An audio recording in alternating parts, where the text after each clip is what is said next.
పూర్వం ఒక చిన్న అడవిలో శబరి అనే ఆదివాసి మహిళ నివసిస్తూ ఉండేది. శబరికి చిన్నతనం నుండి దేవునిపై విపరీతమైన నమ్మకం, ప్రేమ, భక్తి ఉండేది. ఆమె గురువైన మాతంగిముని ఆశ్రమంలో ఉంటూ ఆశ్రమం శుభ్రం చేయడం వంటి పనులు చేస్తూ తపస్సులో భాగస్వామిగా ఉండేది. మాతంగి మహర్షి ఒకరోజు ఆమెతో ఇలా అన్నాడు: రాముడని దేవతల కన్నా గొప్పవాడు, దైవస్వరూపులు. భవిష్యత్తులో నిన్ను కలవడానికి ఖచ్చితంగా వస్తాడు.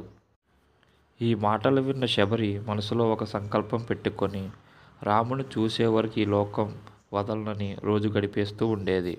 సంవత్సరాలు గడిచాయి, కానీ శబరి మాత్రం తపస్సు మానలేదు.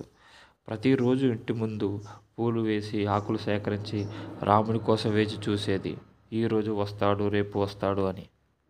ఒకరోజు శ్రీరాముడు, లక్ష్మణుడు ఆ అడవిలోకి వచ్చారు. శబరి ఆనందంతో శ్రీరాముల వద్దకు వచ్చి స్వాగతం స్వామి, స్వాగతం అని వారిని తన కుటీరంలోకి ఆహ్వానించింది. ఆమె ఎంతో ప్రేమతో సేకరించే ఫలమును శ్రీరాముకు సమర్పించింది. తాను రుచి చూసిన పళ్ళను మంచివా కాదా అని చూసి పరీక్షించి దాన్ని చూసి శ్రీరాముడికి పళ్ళను ఇచ్చింది. ఇది చూసి లక్ష్మణుడికి ఆశ్చర్యపడ్డాడు. కానీ శ్రీరాముడు మాత్రం ఎంతో ఆనందంగా ఆ పళ్ళను స్వీకరించి ప్రేమగా తిన్నాడు.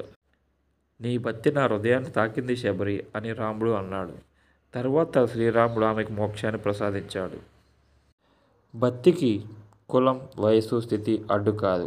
నిజమైన ప్రేమతో దేవుణ్ణి సేవిస్తే ఆయన స్వయంగా వచ్చి ఆశీర్వదిస్తాడు మనందరినీ.